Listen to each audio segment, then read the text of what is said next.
John Lubbock once wrote, "Happiness is a condition of the mind and not a result of circumstances." And I think that what John was trying to say in this quote was that happiness can be a choice for many of us. And I believe this to be true. It's been reinforced so many times throughout my life, but I feel like our words that lead into the paragraphs that are the stories, whether we look at them positively or negatively, have huge implications on how we construct our history, how we react and act in the present, and also how we predict the future. Researchers say it's about 50-50 nature-nurture when it comes to traits like optimism and resiliency and hopefulness, kind of all those traits that make up the greater constellation of happiness. And those traits, even though there's 50% of them that could be genetically predisposed, we have 50% that can be trained. That's a big number that can be trained in our brain. So my mom would say that I was optimistic as a child. I would go in my crib and I would peek over the crib waiting and smiling, and I wouldn't cry, just wait for someone to rescue me. And so my mom would come in and I'd be ready for her to pick me up, and she wouldn't know how long I'd been there with this big smile on my face waiting for her. And she also described this other story when I was 3 where I got captured by the police. I say captured because it's kind of a romantic thought, but I was lost, and they picked me up and brought me to the police station. And my mom said that she got there and I didn't want to leave because I was drunk on ice cream, and it was just the best experience ever. I just wanted to stay in the police station forever. So, one of the things that's telling about that is that my mom shared this story back with me, and now as a parent I thought, why were you not freaked out that I was at the police station and you had to come and pick me up? I'd be terrified. And she said, that's just how you were, and you found your way around, and we found you. And I realized my mom is very optimistic too. She likes to silver line stories as well. So I think that's a big part of our narrative is the stories that we also accept and reject from other people in our life too. So everyone has a story that is their aha moment, as Oprah has famously coined, or their crucible or their pivotal point in their life where something really changes them. Well, I have that story, and I'm going to share it with you today. My story starts in Northern California. I moved there when I was 2003. I was living there with my husband and our 2-year-old boy, Wyatt. And it was a beautiful sunny day. I was touring people around. One of the things that we were forced to do constantly when people visited was have to take them to Napa or Carmel. It was very tough for us to have to do that. So we would take them around and tour them. And then on this particular day, I was touring my friend, and I got a call from Jim's mom, my husband's mom. And I looked down and I realized that on my phone that I had all these missed calls. And I saw Connie. I answered the phone, and she said, Jen, you have to turn around and go back to San Jose because Jim has been rushed to the hospital. And for a woman to be married to a pro athlete, so we had moved there in 2003 because Jim was a pro lacrosse player.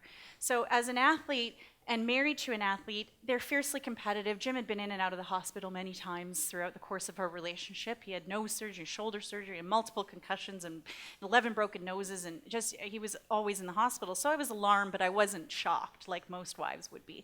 And then Connie said, I'm flying in to come see you this afternoon. I realized that she was coming from Canada to California, so things were a bit more serious. So I raced back, and when I got there, the doctor had told me that they were going to treat Jim right away because they diagnosed him with Guillain-Barré syndrome. He had swine flu earlier that year, and they also detected West Nile in his blood.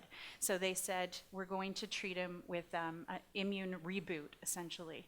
And at the time, if you're not familiar with Guillain-Barré syndrome, what can happen, or what does happen, is that the myelin sheath is literally removed from the nerves. So you become acutely paralyzed, and Jim was becoming acutely paralyzed, and it literally moves up into major organs and can stop major organs from working. So we were worried at this point that the lungs were going to stop working. And so we had gone from Jim training to go back to play lacrosse by climbing the Santa Cruz Mountain 3 days before that.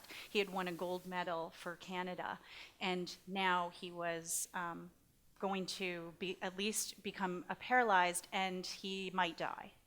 So this is that moment where you say, how am I going to describe my narrative? How am I going to live in this moment? There's convergence of all these things happening around you, of all these opinions. The doctors are telling you one thing, and you're trying to listen to in-laws and parents, and what narrative was I going to embrace in this moment? So I realized that I needed to embrace my narrative. All I cared about was that my husband was going to live. That's all that mattered. Anything else above that was that if he lived, he's my soulmate. We moved in together after 9 days. We traveled to Australia after 3 months together. He was really, truly the love of my life. I knew I was going to marry him the minute that I laid eyes on him. So he had to live. So 3 days we waited. It was 72 hours, and they were just about to intubate when the immune boot worked, and he was okay. So that's when I embraced my narrative, and the doctor at that point decided that it was now time to prepare us for what was next. He was likely going to be about 6 months to a year in the hospital, and that we would have to teach him to walk again, and he would have to be taught to brush his teeth and to cook a meal and to stand on his own. So this was our reality.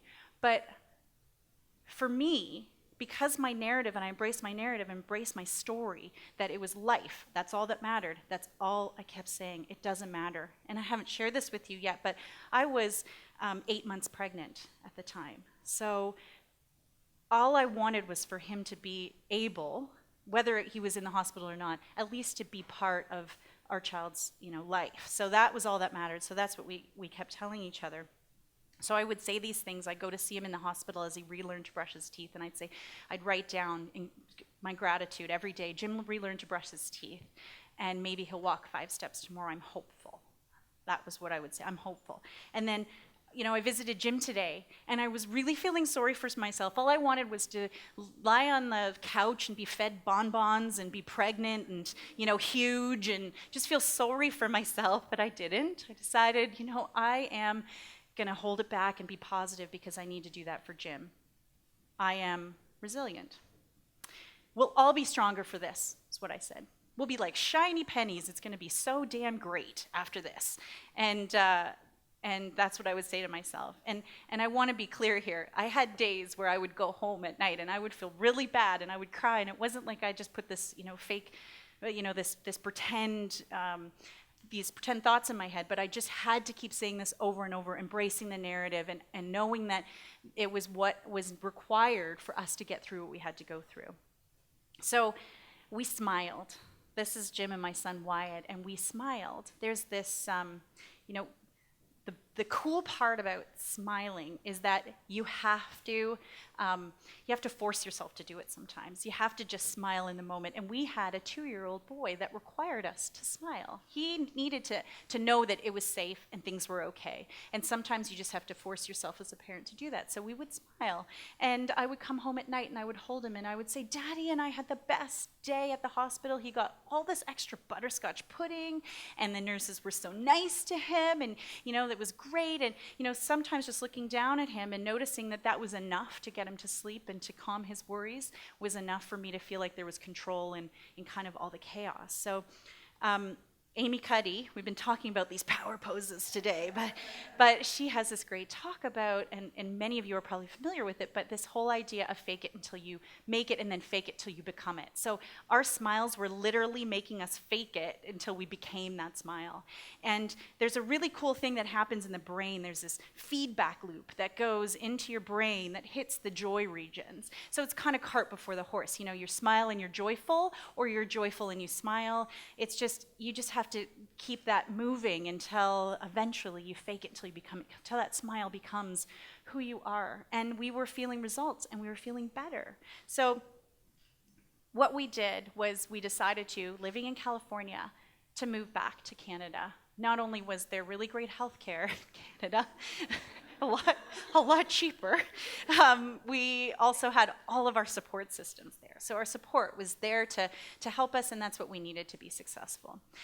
Jim went back to school to get his PhD in psychology and to understand what was happening. Why was it that when we smiled, we got that extra hour from the physiotherapist? And why did we have that, extra help from the doctor that gave us more support so that we could be successful. And you know what, when they said to Jim that it was going to take a year before he would maybe get out of the hospital and in a wheelchair, he walked out of that hospital after 6 weeks. And he was able to be there for the birth of our child and hold that baby in his arms. So there was something about his determination and our smiling and something really beautiful that happened that led this opportunity for us that I don't think we would have had if we weren't positive in that experience. So we started to practice on our kids. We call them our psychological experiments, and we're not really sure what's going to happen to them. They'll be on the couch probably at 25, but for right now it seems to be going okay. So Wyatt, we asked him what he was grateful for. We started doing gratitude at dinner. And he would say, ketchup or chicken nuggets and whatever horrible other unhealthy food that I was serving him, obviously, at the table. So he would be grateful for that. And then about a couple weeks later, we were doing it every day.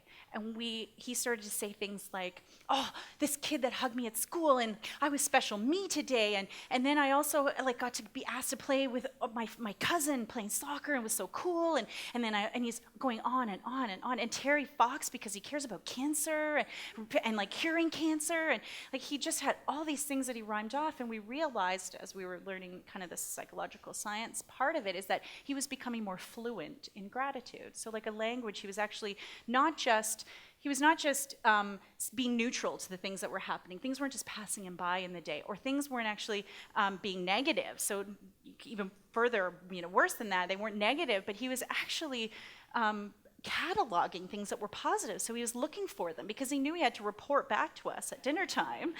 He started cataloging all these really positive things. So we started doing that. We thought, something's here. So what we did is we started to post these things to social media and using technology to share these moments. And we would make a smile, and then we would say what we were grateful for every day, and we would post it. And then, so what happened is that we created this blog called The Smile Epidemic.